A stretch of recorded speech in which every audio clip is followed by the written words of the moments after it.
everyone, it's Heylinni here and I'm back with another video, and today I'm going to be talking about the topic of transitioning into tech.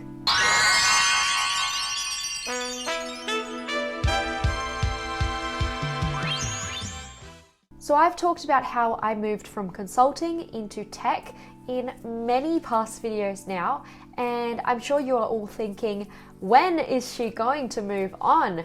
And the answer to that is never, or at least not for a couple more videos, because this is one of the most common questions that I get through LinkedIn or through email, with people wanting to catch up and just talk about how I transitioned from one industry to another, and in particular, the tech industry.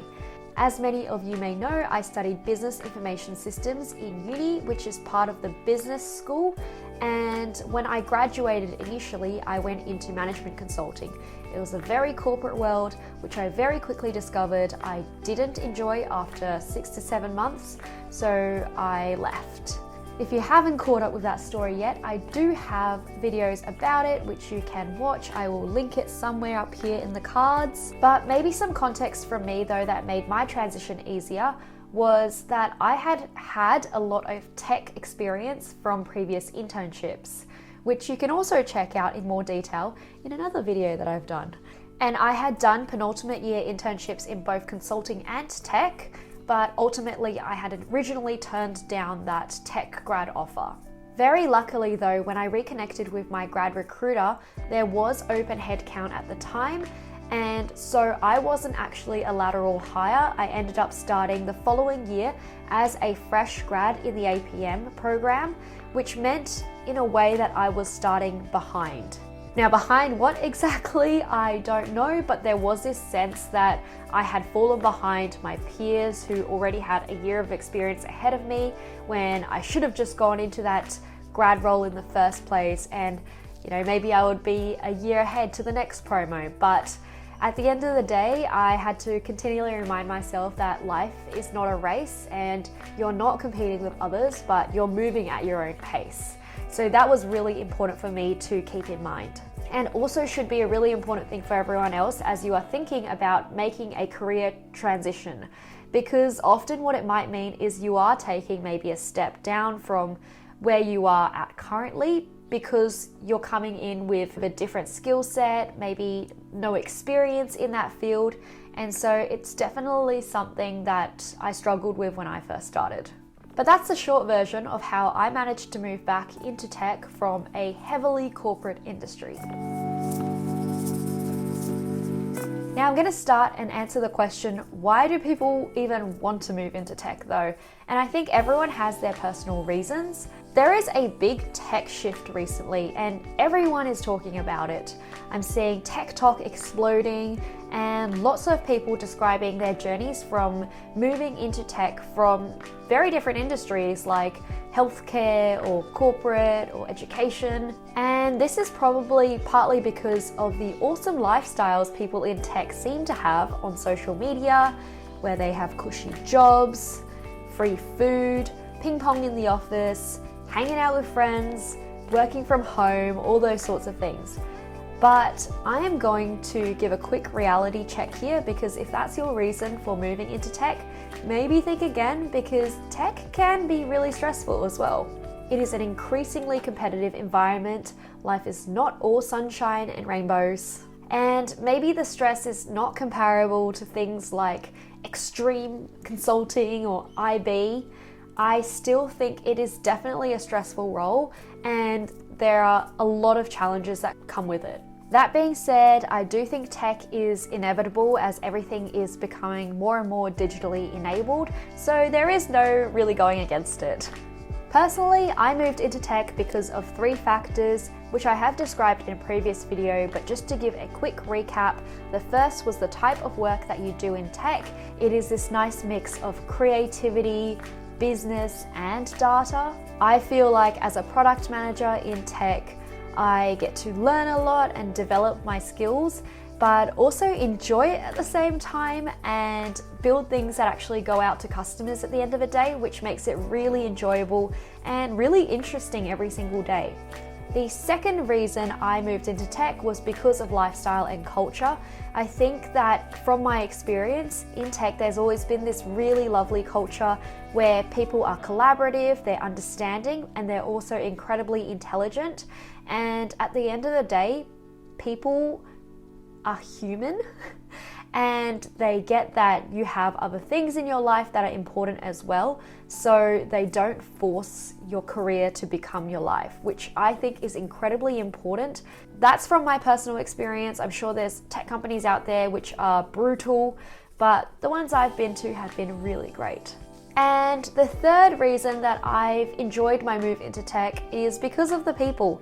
And I think there's good people everywhere in every industry, but I definitely do feel like I was more aligned to people in tech in terms of our interests. I think that people in tech tend to be more open-minded and inclusive as well, kind of more woke, I guess.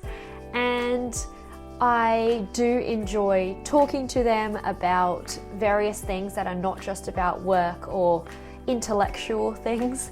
We like to just talk about normal life things, and I don't feel ashamed of enjoying trash reality TV or not talking about work all the time. Now, if you're not someone who studied anything even remotely close to a tech or computer science degree in uni and you have no technical skills going into the industry, what can people do in tech? Well, I want to clarify that tech itself is an industry, and in the industry there are still many verticals, practices and departments. You could work in a product team or even peripheral teams like marketing, sales, support, HR, legal, finance, etc. So I think that there is a role for everyone in the industry. It just depends on what your skill set might be and what you want to do. I am going to focus today's video a little bit more on my specialty, which is product management, and that sits in the R&D function in tech. Now, an extremely common question that I get asked is, do I need to code in order to work in tech? And the short answer is no. You definitely do not. If you are in uni, picking electives, or about to start uni, I would recommend picking a more technical degree like software engineering or computer science. Information systems works, but even then I feel like I didn't go into my industry feeling particularly equipped with coding knowledge. If you're already out of uni or not thinking about going back, that's okay. It's not too late. You can definitely still operate in tech successfully as long as you are able to grasp and understand technical concepts without needing to know how to code. Just to give you a personal account, when I studied in uni, I actually did do a couple of coding courses. So I learnt Java, C, and when I came into my role, I would not say I can confidently code today without searching on Google every single second. But at the same time, I can still be successful as a product manager by leaning on my engineering counterpart. One of my closest friends at work also does not have a technical background. She was in marketing before coming on board as a product manager, and she is doing awesome as well. And I would say that from what I've seen, I think recruiters or companies are looking for more and more business skills in product managers. That being said, why does it actually help to know how to code even though you are not coding as a product manager on a day-to-day basis? I would say there's 3 reasons. The first is because you can get into things faster. You can pitch in and do a bit of quick code to ship things out quicker if needed. It is certainly helpful, although I would say that rarely happens. The second reason is because you earn the respect of your developer team who you're working with, especially when it comes to joining as an early PM and you have a team of very senior engineers. It definitely is something I struggled with initially, and I would often ask around, what can I do to build respect from my engineers? And it just comes with time, but if you are someone who is able to speak their language, it definitely helps. The third reason is similar. in that once you know how to code, you can then understand and respect the level of effort that goes into building a feature, which then by turn helps you in making prioritization decisions or figuring out how you're going to sequentially build things. But what skills are transferable into tech? Well, I would say that any skills that you have in your role will probably be transferable to the same role in tech. It doesn't change that much. However, if you're asking me what are the skills that are transferable to product management in tech, I would say the most important skills, in my opinion, would firstly be communication. Both written and spoken communication are super important. You are presenting a lot, constantly in meetings of other people, managing stakeholders, and it's important to communicate what you want to say both clearly and also concisely. The next skill that I think is important is first principled problem solving. And that comes down to starting with why and really understanding root problems. I think it is so important to not take things at face value and just execute them, but always be questioning what is the value in doing this? Why does the customer want this? And often what happens in product management is you're presented with two options, both logical, very difficult to make a decision between. And often in these situations, there isn't a right decision, but there's often a best as you can get it decision based on the information that you have. And you really need to be able to identify the why of that problem and build a set of principles on which to base your decision making so you can communicate these things with confidence. And the last skill that I think is really important when it comes to product management is being customer-centric or empathetic. When it comes to building a product, we are super tempted to build for ourselves or our personal preferences, but the reality is that you are not representative of the greater population every single time, and it is so important to talk to customers, situate yourself in their shoes, understand their motives. And yet at times what makes it really tricky is that you can't always take customer feedback at face value, and you really need to listen to them and figure out what are they saying behind the lines of the feedback that they are giving you to figure out the true problem that you are trying to solve.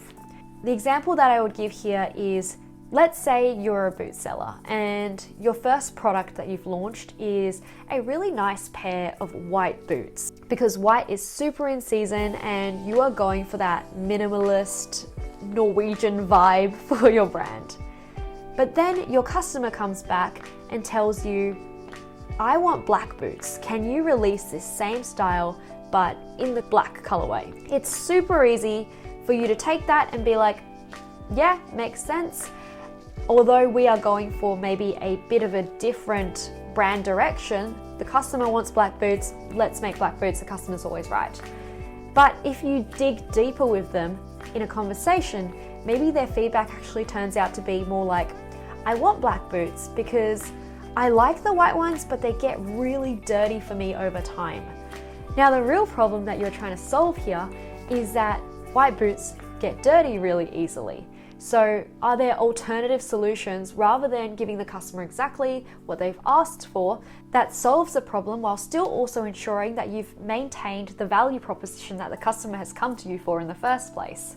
So just to summarize there, when it comes to product management in tech, the three most important skills that I believe you should have are communication, first principle problem solving, and customer empathy. So then, what are the main differences you can expect when joining the tech industry from your industry?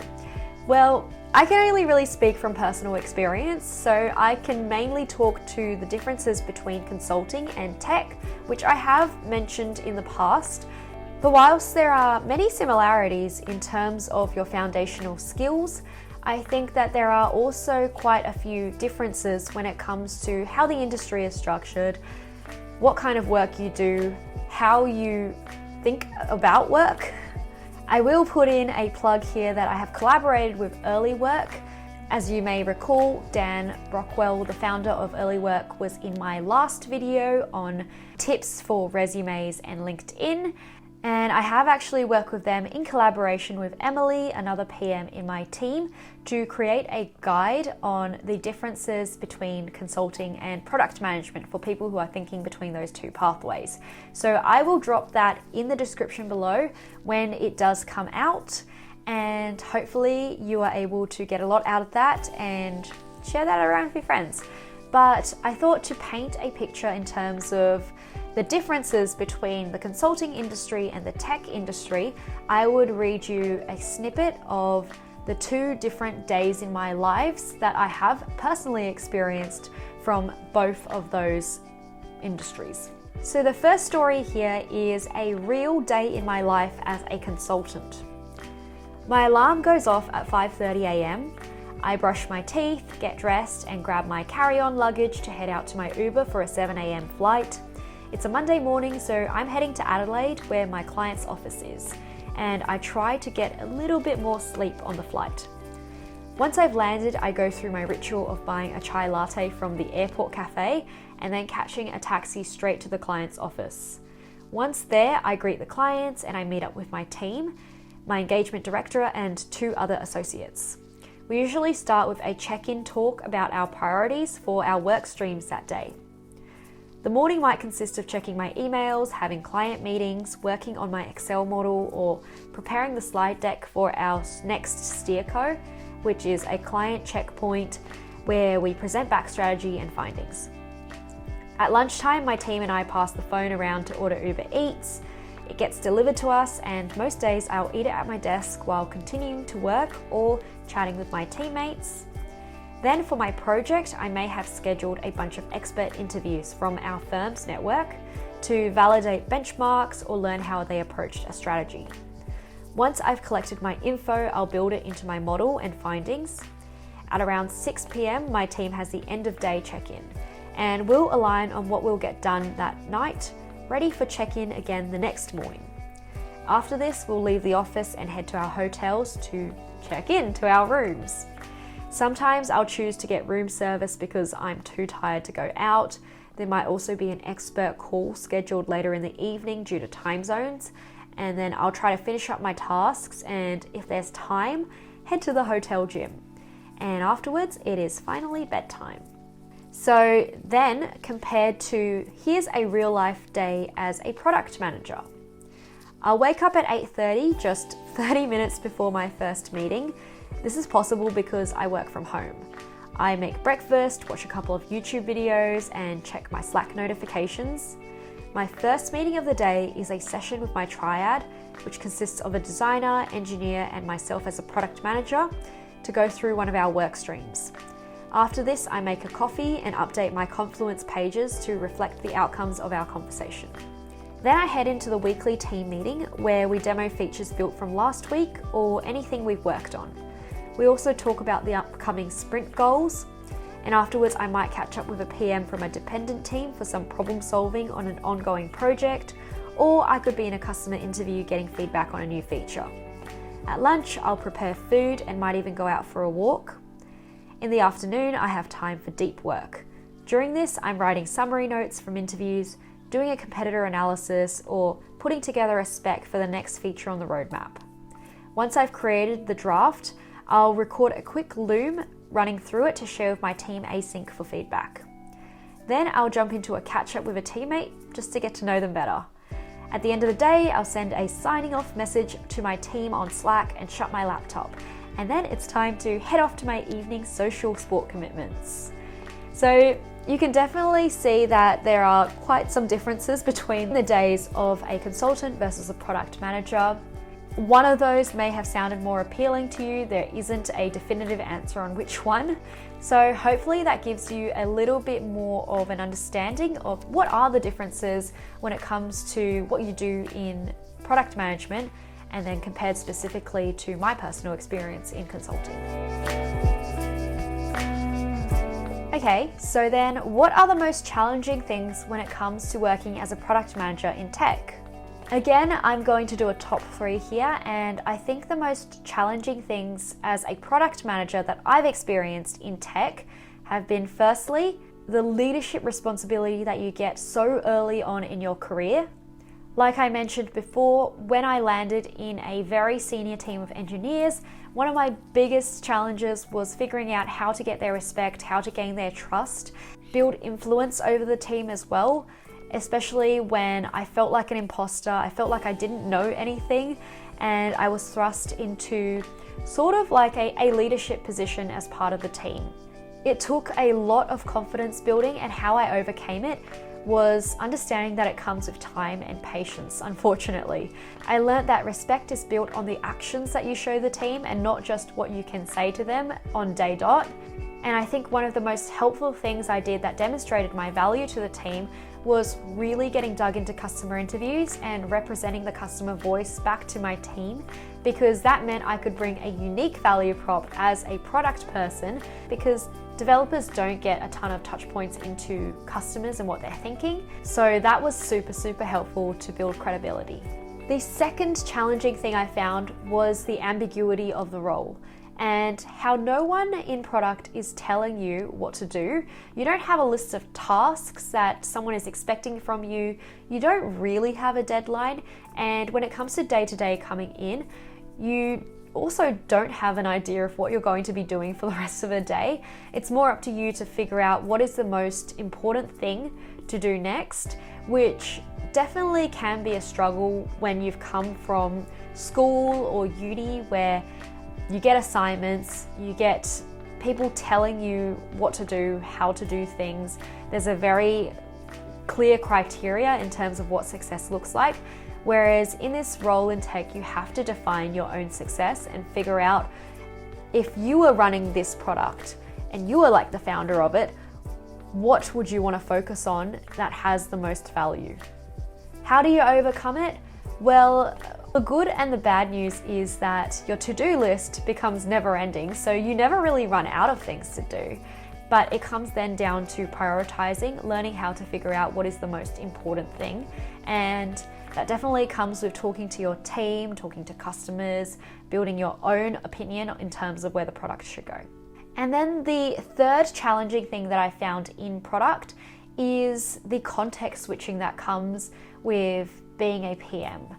Often I've seen a good ratio of PMs is 1 PM to like maybe 1 or 2 teams, which means at any one time you may be focusing on 3 to 4 different work streams or projects that are going on, and it can be really difficult to feel like you're staying on top of it all and knowing that wherever possible you need to be unblocking people from work.